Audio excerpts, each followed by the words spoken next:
Hey, Stitch here with Crafty and Stitch's big old bus adventures.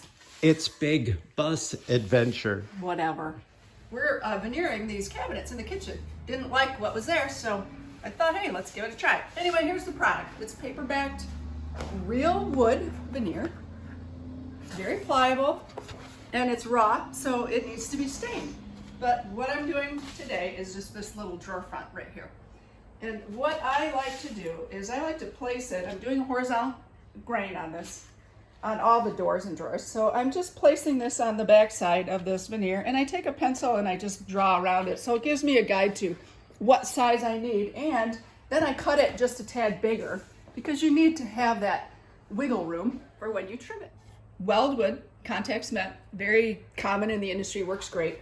Put a thin layer on both the drawer front as well as the back side of the veneer. Let it dry, and then put a second coat on. I think it's important to do that. Make sure it's nice and level too. You don't want any bumps. What, did you boofer over there or something?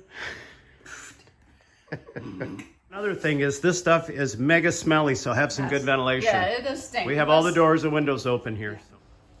All right, the glue is dried now, so I can apply this to this. So I've got my pencil mark on here, and I just lay it down.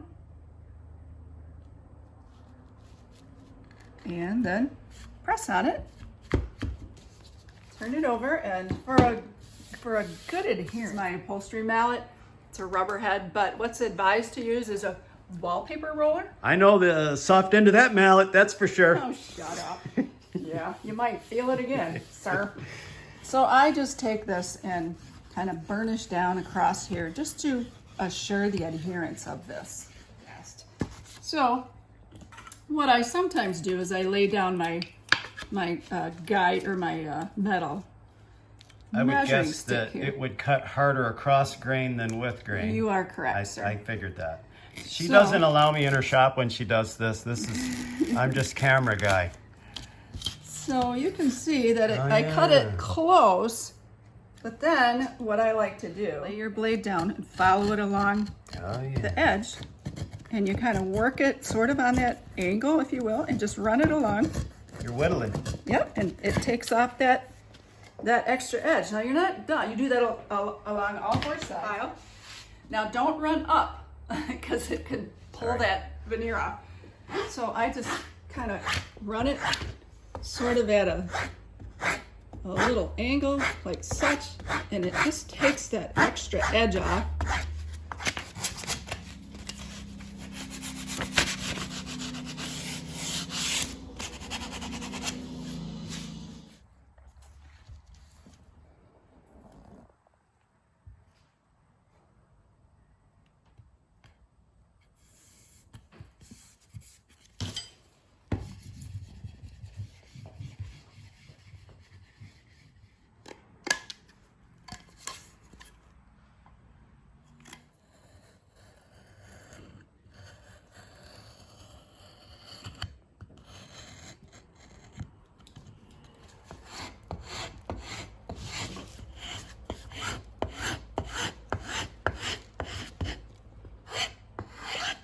Same thing, a little oversized cut piece, put it on the end.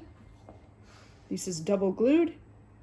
Put it on, burnish it down. You see it's got some overages, you trim it, sand it, and that's it. It started out with this raised panel. Crafty filled it in with body filler, sanded it down smooth, prepped it for the surface. These are already done, wrapped, sanded, ready to stain, and ready to... And grain matched. Yes, Look at I that. did. I laid that out with the same piece. There's another reason why I'm not allowed to do this. And the finished product is... Ta-da! Isn't Yeah, that that's nice? pretty nice. That's